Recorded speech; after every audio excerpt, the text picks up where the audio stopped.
And there's a bunch of guys, they're playing football, they go this way, they go that way, and then boom, you got Starfinder. Welcome to a new Starfinder series, Guardians of the Gap, the show where every episode, the fate of the universe hangs in the hands of a ragtag team of criminals. All right, I'll put my pants back on.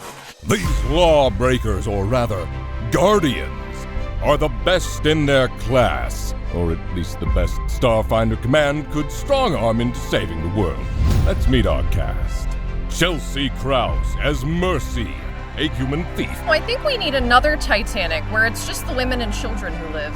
Andrew K. voices as Robin. Vocal blasty blast, it's a blast. Yes, sir. Cabo Foster as Professor Cornelius. I've got 25 PhDs, and one of them is in lexiconal history.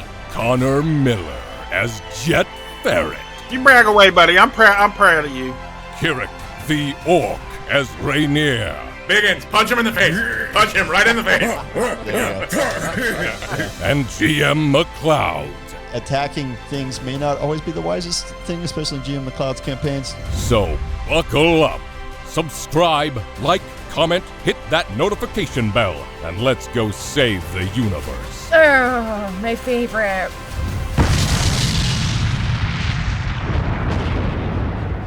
I just love seeing those credits. It just leaves me I'm so inspired. Welcome back to Starfinder. Just so the audience knows, what has been going on with this crew? Apparently they snuck into my room and then, stuck something in my arm, according to Raymond Moore. That's really creepy. I don't know what it's for, but we're gonna figure it out together. And I also really liked the cookies that they gave us last time for snacks, so then I asked if I could have more, and they gave me a whole thing of them, so I'm really excited. Oh, God. I told that Raymond Moore guy, I was like, this ship's for everybody. And he gave me some grenades. I got 3 of them. We got Kevin, Beetlebee, and I named this one after Corny. This is Corny, too. I was given this vocal modulator that they installed right here in the old talk box. And it allows me to imitate any accent, alien or otherwise. Supposedly, it does damage to others if I want it to. See, I received something amazing. I got some armor, and now I like to be punched by Rainier. Oh yeah, I got these really cool gauntlets that I used to punch Professor with. So, it could be that I punched her one too many times too hard, or maybe the Thunderstrike ability activated, and maybe that's why. You gotta remember names really much. You get a comm from Raymond Moore. You know him all too well. He's very handsome. This is Starfinder Society to Team Zeta. Team Zeta. Everybody come over here, gather around this big orb thing. Man, this shit is so cool. I didn't even know we had one of these.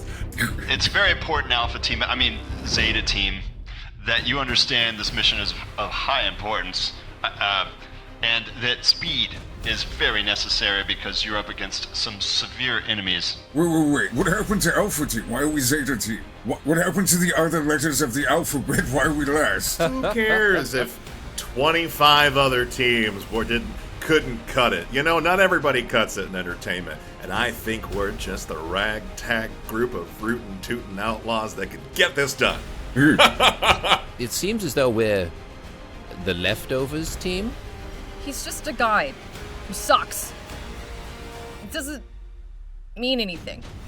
What if they did die horribly? We should be made aware of these points before we go out on missions. Biggins, just think about it this way. That's our tragic backstory. 25 other teams failed and 1 left to go. Could we be the ones that do it? I mean, think about that story.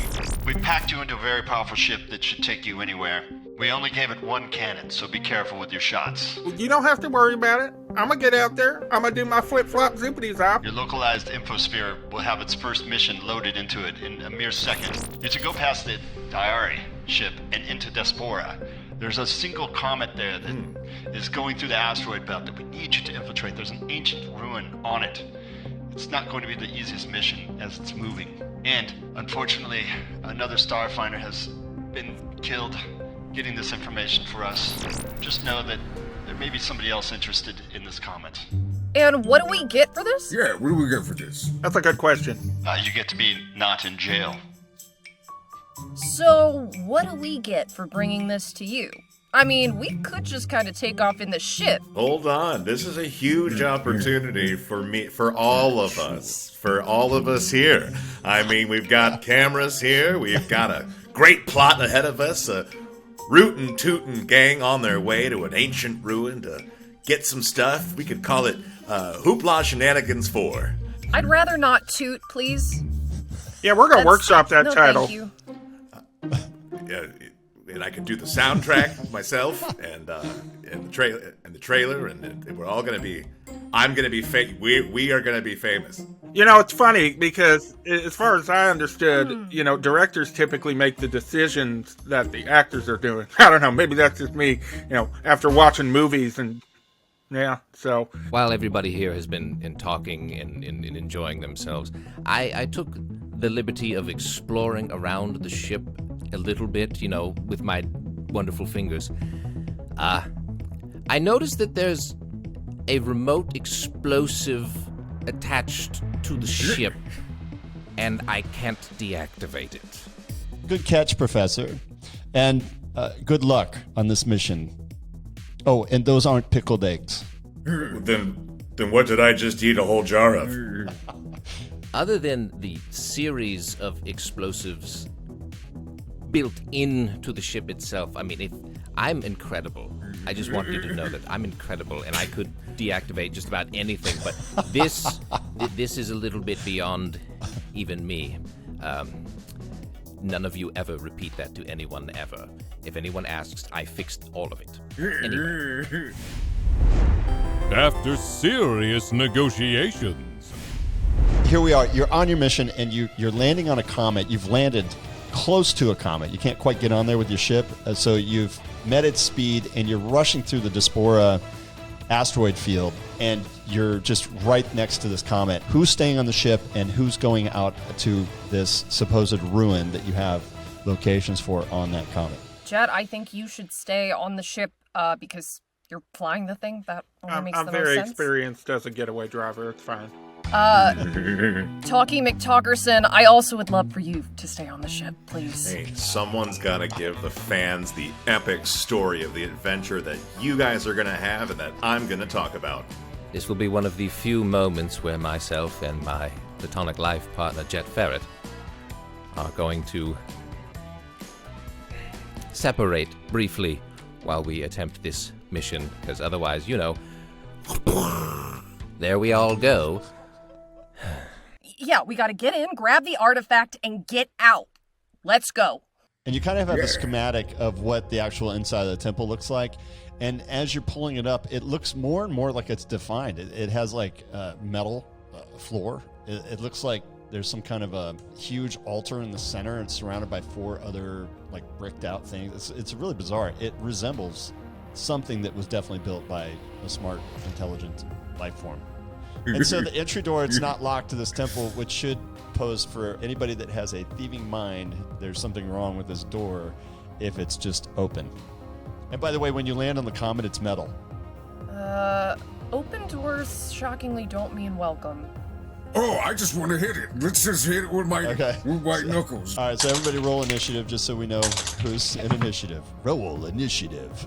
You see another craft pull up, and he just gets out. He's got no spacesuit, but he's got a frickin' microphone. He's being followed by cameras, and he lands right next to everybody at the door. You recognize him as Zoe. He's the great reality host back at Absalon Station. Robin, you seeing this crypt keeper looking motherfucker? Oh, I'm seeing it, and I'm feeling a feeling. Yeah, that's Zoe, and he's a dick. You want me to try and shoot him with the cannon on the ship? Well, I think whatever end we create for him should be quite creative. That would make me happy. Yeah, Zoe stole all of my gigs. He is living the life that I should be living. He is kind of the hottest thing in Absalom Station Entertainment right now. And somehow, some way, he found out about the show that we're trying to do, and then he's going to do the show instead. We can't let that happen. That being said, we can use this as an opportunity. We can simultaneously find whatever the thing that we're looking to find down there. I wasn't paying attention during that guy that was talking, but we're going to do that, and we're going to bring down Zoe, expose him for the fraud that he is. Hey, Robin, how many cameras we got left on the ship? I sent 3 with the away team. Have I been talking to the wrong camera the entire time? I got a plan, all right? Being the genius director that I am, I'm going to send a camera down to follow Zoe. Kind of sneaky-like. Love it. Oh, I got it. I'm going to create essentially a Rube Goldberg machine. He was an amazing inventor on Absalom Station. You would love him. Fantastic dinners. I'm going to create an axe that hangs below the camera. That at the press of a particular button, which I will rig to it, it will chop his head right off. Back to our grand adventure. The amazing thing we've got going on right now is this ragtag group is going to go down there, and they're going to steal some stuff. We got Biggins, we got Gray Person, and we've got a Tiny Frogman. And they are going down there to break into an ancient crypt and steal the contents inside, and hopefully not get chased by a giant boulder, maybe space Nazis, who knows? But then, simultaneously, they're going to find a way to murder, death, kill the scene-stealing, moronic, undead piece of shit known as Zoe. We can cut that in post, right? Right, Jet? Jet, I got a little emotional there. It's good. It's good to have emotion, though, right? Sure.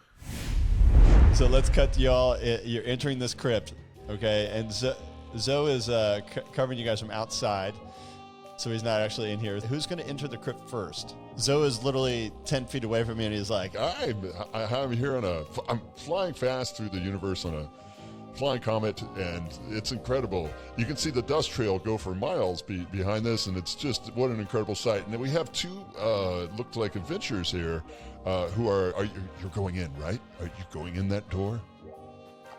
Yeah. Yeah. I would say this isn't a place to film, but we do have a film crew. I'm Zoe, and I am the most famous person in this packed systems, and you would recognize me if you ever watch TV. I'm all over it. I am a huge fan of yours. Thank you. Yes, you know, everyone there's is. another hack job presenter by the name of Robin Carey. I mean, he steals all of your ideas. I have so many people that impersonate me. It doesn't shock me at all to hear there's another impersonator. Professor, but he said that about him, didn't he? He's the one that's stealing all of our person's lines and jokes. Accusations for lawyers to work out later. Are you going in the door or not?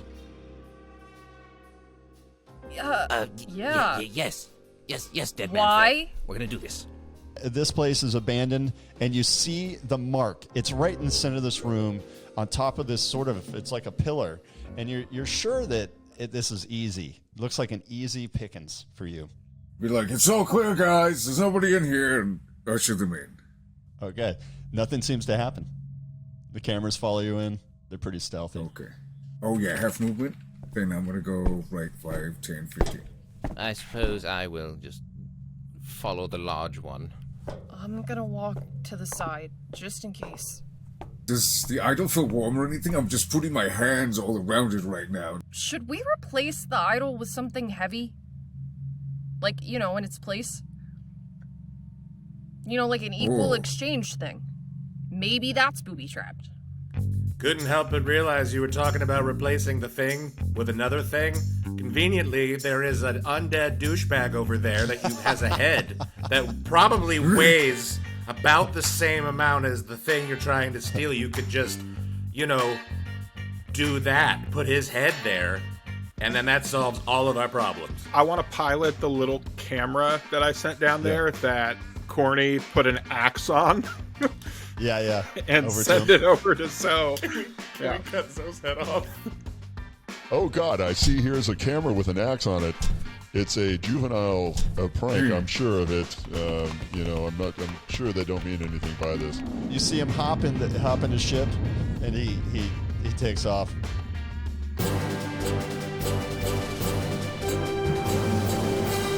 Zoe is a liar. When the actions that took place, one of our cameras went rogue, and in no way, shape, or form was being manually piloted by anybody involved in our team. And that camera, acting on its own accord, attempted to remove the head of that so-called entertainer named Zoe. Kurak, do you just grab the item? You get sick of the conversation. Yeah, I did. Let's go. Grab the idol. Let's see it. Garrett's already holding a... Guys, I've got it. The conversation was getting boring. We just need to grab this and go away, right?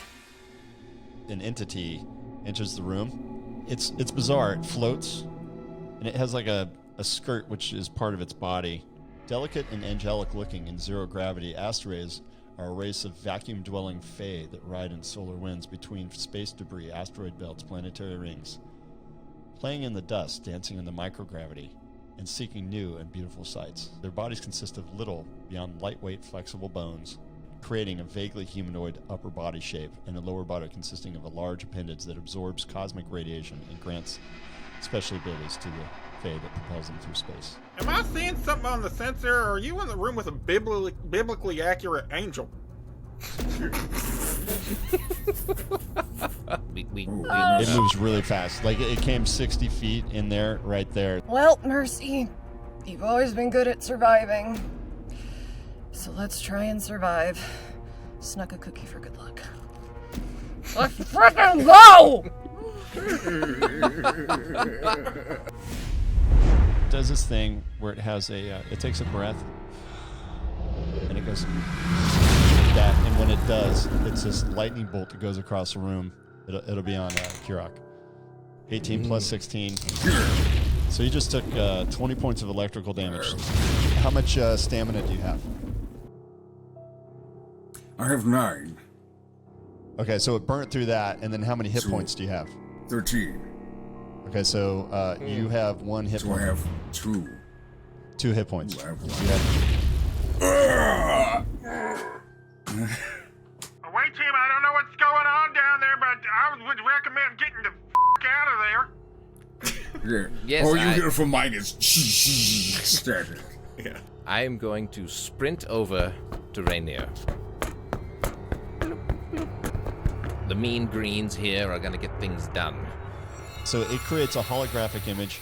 So holographic image is all electronic sensors are sensing this, and you guys aren't seeing it. It's creating an onslaught of these same creatures coming in, and only the sensors can read it. Guys, I'm getting some crazy shit on the sensors here. I'm reading 100 of them things in there. Somebody give me an update, please. There's just the one guy, and he's right in front of us. Computers don't lie! In a moment, you all see a flash of light, and you hear like a bright beep for a second as you awake in your chamber, and that was entirely virtual reality. And you see the professor appear on a screen after a few moments of lowering your eyes and getting your ears back, saying, That was a very interesting solve to a quest that we had for you. Well, I'll be a tadpole's uncle. Are you telling me that this entire time, us flying in the ship, us sending everyone into space, us meeting with Zoe the douchebag pretender host guy, and them being attacked by a biblical angel demon monster, all of that was just a elaborate ruse and a virtual thing? You know what? I think it actually does make kind of a little bit of sense. We wanted to test what you would do with your new abilities and your new gear that you've been equipped with. Also, the ship is real. Everything you had was actually real. It's just we needed to observe you one more time before sending you out on an actual mission. I need to know, was Zoe really there? Zoe was not, but we know how aggravated you could get around Zoe, and we wanted to make sure that you could concentrate on the mission and not let Zoe get in the way of you. Oh, you Well, I failed obviously that. passed with flying colors. I didn't get upset at all. I handled that like a champion. Sleep it off. Get ready. You will be going on your first mission tomorrow. Congratulations. And is there a name for your group? Yes, let's see. Robin Carey and the Carries. The Pickle Pioneers! Absalom's got no talent. Ooh. The Robin Eggs. Absalom, no talent. The Bone Breakers. I've got it, guys! Guardians of the Glory Hole! That's not That's bad. disgusting. That's not We're guarding the gap, if anything. I mean, what about Guardians of the Gap? That's I've got it. The idea just came to my mind. It's totally mine. Guardians of the Gap. There it is. I'm gonna punch him Totally in the my balls brain. if you don't. El Boss did that.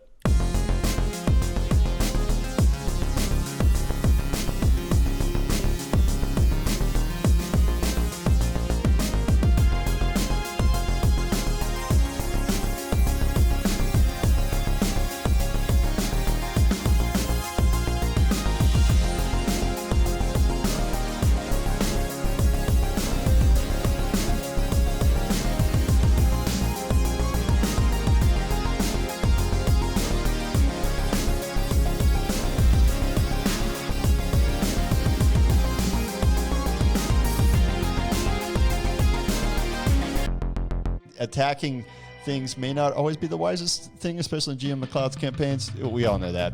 And when you get the prize, maybe get out with the prize. Maybe that's the key. Is that the Robin? That's the key way. As a completely unrelated story would say, this is the way.